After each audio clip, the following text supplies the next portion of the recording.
కేటీఆర్ కానీ కేసీఆర్ కానీ హరీష్ రావు కానీ ఇబ్బంది పెట్టాలని చూస్తూ ఉన్నారు. రాబోయే రోజుల్లో ఖచ్చితంగా ప్రజలు తిరగబడతాం. ఇది ఆరంభం మాత్రమే. రాబోయే రోజుల్లో మిమ్మల్ని ఖచ్చితంగా అజ్జదింపుతాం. ఖచ్చితంగా ముఖ్యమంత్రి మళ్ళీ కేసీఆర్ కాబోతున్నాడు. మీరు చెప్పండి, ఇవాళ అనేక సందర్భాల్లో కూడా ఇవాళ బీఆర్ఎస్ పార్టీ నిరుపున పెట్టే ప్రయత్నం చేస్తున్నారు. బీఆర్ఎస్ పార్టీ పదే పదే నిజాలు చెప్పిన ఇవాళ కావాలని ఒక రాజకీయ కుట్ర అనుకోవచ్చు. అవును, ముమ్మాటికి ఇది రాజకీయ కక్ష సాధింపులో భాగంగా మాత్రమే కేటీఆర్ గారిని ఇట్లా విచారణకు పిలుస్తున్నారు. మొన్నటికి మొన్న కేసీఆర్ గారిని పీసీ ఘోష్ కమిషన్ ముందు తెలంగాణ అంటే కేసీఆర్ అంటే తెలంగాణ అలాంటి గొప్ప వ్యక్తిని పీసీ ఘోష్ కమిషన్ ముందు నిలబెట్టిండు రేవంత్ రెడ్డి. రేవంత్ రెడ్డికి పరిపాలన చేత కావట్లేదు. రేవంత్ రెడ్డి ఓటుకున్నోటు కేసులో దొంగ అయ్యుండి ఆయన దొంగ అయ్యుండి అది పచ్చకాంబర్లోడికి లోకమంతా పచ్చగా కనిపిస్తుంది అన్నట్టు రేవంత్ రెడ్డి దొంగలంగా అయ్యి అందరూ దొంగలే అనుకుంటున్నారు. రేవంత్ రెడ్డి, నీకు సిగ్గుశరం ఉందా? నీకు పరిపాలన చేత కాకపోతే రాజీనామా చేయి. మొత్తం 420 గ్యారంటీస్ ఇచ్చి 6 గ్యారంటీల పేరు మీద తెలంగాణ ప్రజల్ని మొత్తం మోసం చేసి బీఆర్ఎస్ 10,000 ఇస్తుందంటే మేము 15,000, వాళ్ళు 2,000 ఇస్తారు పెన్షన్ అంటే మేము 4,000. అవన్నీ ఎక్కడ పోయినాయి? ఇన్ని రోజులు అవుతుంది ప్రభుత్వంలోకి వచ్చి 4,000 పెన్షన్ ఎక్కడ పోయింది? రైతు బంధు ఏముంది? రైతు భరోసా ఏముంది? విద్యార్థి మొత్తం ఏవి చేయట్లేదు. గురుకుల పిల్లలు చనిపోతున్నారు. ఎస్ఎల్బిసిలో 8 మంది చనిపోతే డెడ్ బాడీస్ ఇంకా తీయలే. వాటి మీద విచారణ జరిపించు రేవంత్ రెడ్డి గారు. నిన్నటికి నిన్న మిస్ వరల్డ్ కాంపిటీషన్ పెడితే మిస్ ఇంగ్లాండ్ నీ ముఖం మీద ఉమ్మేసిపోయింది మొత్తం కంప్లీట్గా. దాని మీద సిగ్గుశరం ఉందా నీకు? అసలు దాని మీద విచారణ జరిపించకుండా కేటీఆర్ గారు మొత్తం ప్రపంచంలో ఉన్న డెవలప్డ్ కంట్రీస్లలో ఫార్ములా ఈ కేసు పెడతారు. అలాంటి మీ గురువు చంద్రబాబు నాయుడు గారు ట్రై చేసినా కూడా రాలేదు ఫార్ములా ఈ కేసు. అలాంటిది ఇప్పుడు కేటీఆర్ గారు తీసుకొచ్చినంత గర్వంగా ఫీల్ అవ్వాలి. అంతేగాని దాని మీద విచారణ జరిపించి చాలా ఇబ్బంది పెడుతున్నారు. ఇదంతా బీఆర్ఎస్ శ్రేణులు కానీ ఎంటైర్ తెలంగాణ వాచ్ చేస్తుంది. రాబోయే ప్రభుత్వం బీఆర్ఎస్ని మాత్రమే. మళ్ళీ ఒకసారి కేసీఆర్ గారు ముఖ్యమంత్రి కాబోతున్నారు. కేటీఆర్ గారు కడిగిన ముత్యంలాగా బయటికి రాబోతున్నారు ఈ విచారణ నుండి. మీరు చెప్పండి, విచారణ ఎట్లా చూడవచ్చు? గతంలో అనేక విచారణలు చేపట్టారు. ఇవాళ తెలంగాణ 10 సంవత్సరాలు అనేక రంగాల్లో అభివృద్ధి చెందింది. ప్రధానంగా గ్లోబల్ అంటే తెలంగాణ ఒక దేశానికి ఒక రోల్ మోడల్గా తెలంగాణ, అలాంటి తెలంగాణ రోల్ మోడల్ కేటీఆర్ పైన అబండాలు ఎట్లా చూడవచ్చు? అబద్ధాలతోనే అధికారంలోకి వచ్చిన కాంగ్రెస్ ఇవాళ కేటీఆర్ గారు అడుగడుగున నిలదీస్తున్నారు. ఈ కొత్తగా వచ్చిన కాంగ్రెస్ ప్రభుత్వము పథకాలు అమలు చేయట్లేదు, 420 హామీలు అమలు చేయట్లేదు, అడుగడుగున వాళ్ళకు చుక్కలు చూపించి ముప్పు తిప్పలు పెట్టి 3 చెల్ల నీళ్లు తాగిస్తున్నారు మా రావన్న. ఇదంతా తట్టుకోలేక రేవంత్ రెడ్డి ఈ జైళ్ళు, ఈ విచారణలు ఇదంతా ప్రవేశపెట్టింది. ఇప్పుడు ఏంటంటే స్థానిక ఎన్నికలు వస్తున్నాయి. ఎన్నికల ముందు ఒక డ్రామా ఏంటంటే అరెస్ట్ చేస్తున్నాం అన్నట్టు, లేకపోతే ఏదో తప్పుగా వీళ్ళు ఈ ఫార్ములా ఈ రేసులో వీళ్ళు డబ్బు ఒకటి ట్రాన్స్ఫర్ అయిందన్నట్టు హెచ్ఎండిఏ నుంచి ఇదంతా ఒకటి ఏంటంటే మసిపూసి మారేడుకాయ చేయడానికి ట్రై చేస్తున్నారు. అయితే ఇక్కడ ప్రజలంతా గమనిస్తూనే ఉన్నారు. ఏంటంటే ఈ 16 నెలల పరిపాలనలలో ఇంతకుముందున్న పరిపాలనకు ఇప్పుడు పరిపాలనకు ఎంత తేడా ఉన్నదన్నది ప్రతి ఒక్కళ్ళు గమనిస్తున్నారు. ఇక్కడ రైతులు ఒక్క చుక్క నీళ్లు లేక అరిఘోషపడుతున్నారు. వాళ్ళ గురించి ఆలోచించట్లేదు. ఫార్ములా ఈ రేస్ అనేది దేనికోసం తెచ్చిండ్రు? ఇక్కడ హైదరాబాదు పెద్ద పెద్ద సిటీలు ఉన్నాయి, లండన్, షాంఘై, బ్రెజిల్, ఇట్లాంటి వాటిల్లో వాటితో సమానంగా హైదరాబాదును అభివృద్ధి పదంలో నడపాలన్న ఉద్దేశంతో ఇవాళ రావన్న తీసుకొచ్చిన తర్వాత హెచ్ఎండిఏ నుంచి మున్సిపల్గా మంత్రిగా ఉన్నప్పుడు అక్కడికి డబ్బు ట్రాన్స్ఫర్ అయింది. అది స్థానిక ఎన్నికలు. ఇప్పుడు ఈ ముందర డ్రామా పెట్టుడు ఏంటంటే వాళ్ళ నుంచి తీసుకోవడానికి నువ్వు ట్రై చేయాలి, ప్రయత్నించాలి. డబ్బు ఎట్లున్నదని అక్కడే ఉంది. అది కూడా ఎక్కడి నుంచి అధికారులు మాత్రమే ఇచ్చింది, అది డైరెక్ట్ రావణ్ ఇచ్చింది కూడా కాదు. దాని మీద వాళ్ళు విచారణ చేసుకోవాలి. అది ఎవరు విచారణ చేసుకోవాలి? ఏసీబీ విచారణ చేయదు. ఎన్నికల కమిషన్ ముందు ఆగింది కాబట్టి ఎన్నికల కమిషన్ విచారణ చేయాలి. అంతేగాని ఈ పరిపాలన చేతగాక బీఆర్ఎస్ ప్రభుత్వాన్ని బదనాం చేయాలన్న ఉద్దేశంతో నువ్వు చేయాలనుకుంటే రేవంత్ రెడ్డి కేసీఆర్ గారి కంటే గొప్పగా పరిపాలించి చూపించు ప్రజలకు, నేను ఇంతకంటే గొప్పగా చేసినాను. నువ్వు చేసింది ఏంది? నిన్న గద్దర్ అవార్డులని ఇచ్చినావు. గద్దర్ అవార్డులు అంటే గద్దర్ ఒక విప్లవోద్యమానికి పురుడు పోసిన గొప్ప వ్యక్తి. ఆయనను ఏం చేసినావు? అవార్డు మీద కనీసం గద్దర్ ఫోటో లేదు. వచ్చిన వాళ్ళందరూ ఏం పాడిండ్రు? పాటలు పాడిండ్రా? ఆ పాటలలో అర్థం ఉందా?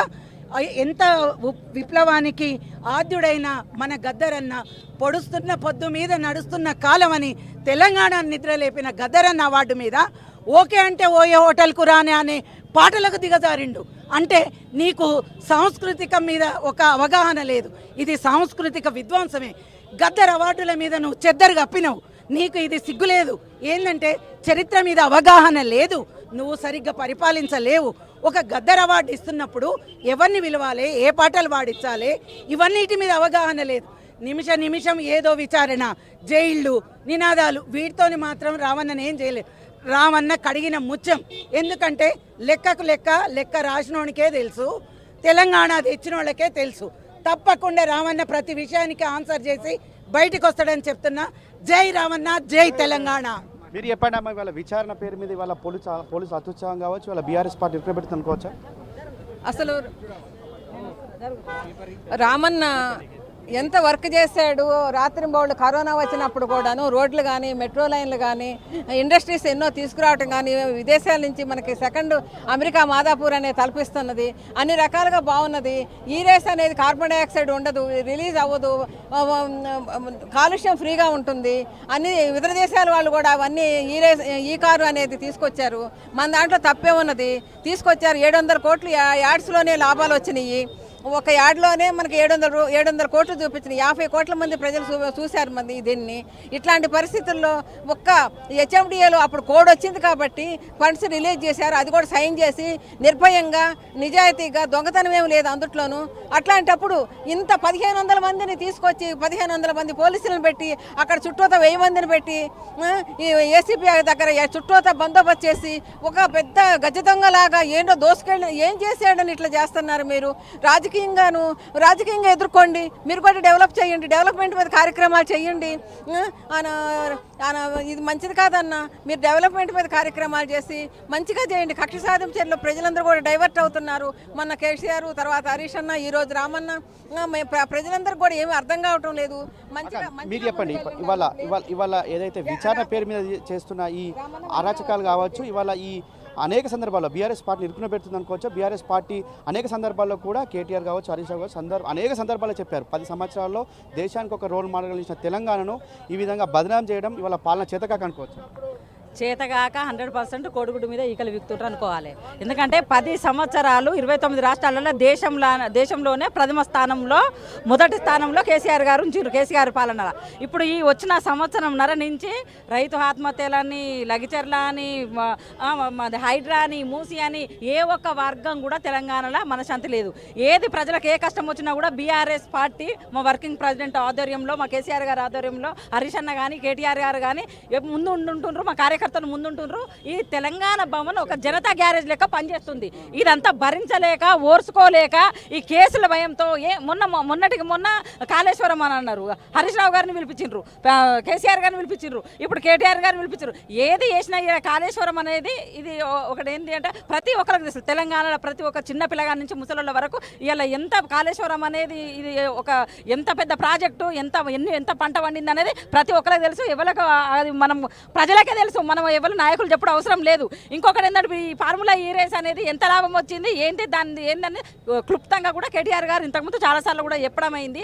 ఇది ఏది కాదు, గెలవలేక, బీఆర్ఎస్తో గెలవలేక, చాతగాక, పాలన చాతగాక, ఇచ్చిన గ్యారంటీలు, హామీలు ఏది చాతగాక ఈ కోడిగుడ్డ ఈకలు వేయకుండా ఒక విద్వేషితమైన, ఎందుకంటే ఓన్లీ కక్షపూరితంగా ఏదో ప్రజలను ఉద్ధరించుదామనో లేకపోతే తెలంగాణను అభివృద్ధి చేద్దామన్నది కాకుండా రేవంత్ రెడ్డి అమలుగాని హామీలు ఇచ్చి ఓన్లీ ఒక మోసపూరితమైన ఒక కక్ష సాధింపు చర్యగా ఈరోజు పాల్పడుతున్నారని అంటున్నాం. జై తెలంగాణ, జై కేసీఆర్. చెప్పండి, మీరు గతంలో అంటే ఈ ఫార్ములా జరిగినప్పుడు మీరు దేశంలో ప్రాతినిధ్యం వహిస్తున్న రాజ్యసభ సభ్యుడిగా ఉన్నారు. ఇవాళ ఈ ఫార్ములాకి సంబంధించి కేంద్ర ప్రభుత్వం కూడా ఆనాడు ప్రశంసించింది. కానీ ఇవాళ ఈ రాష్ట్రంలో కాంగ్రెస్ ప్రభుత్వం ఈ విధంగా చేయడానికి ఏమనుకోవచ్చు? ఇది పూర్తిగా చట్టబద్ధంగా చేసిన పనిని కూడా చేయలేదని చెప్పి ఈరోజు కేసీఆర్ను, బీఆర్ఎస్ను, టీఆర్ఎస్ పార్టీని బదనాం చేయాలనేటువంటి చర్య తప్ప ఇంకోటి లేదు. దీన్ని రాష్ట్ర ప్రజలందరూ కూడా చూస్తున్నారు. ఆల్రెడీ ఇదివరకు ఒకసారి కూడా విచారణకు వచ్చిండు, ఎన్నిసార్లు అయినా వస్తేందుకు సిద్ధంగా ఉందని చెప్పిండు. తర్వాత అకౌంట్ అమౌంట్ పంపింది వచ్చింది, కేంద్రం అనుమతి తీసుకుండ్రు. ఆ రోజే రాష్ట్ర ప్రభుత్వం నిర్ణయం తీసుకుంది, మంత్రిమండలి. అయినా కూడా దగ్గర దాంతో ఇవాళ మొత్తం బ్యాటరీ కార్లు కానీ ఇవన్నీ కూడా ఇవాళ వచ్చినాయి. ఒక 700 కోట్ల పెట్టుబడి అదనంగా వచ్చింది ఇవాళ.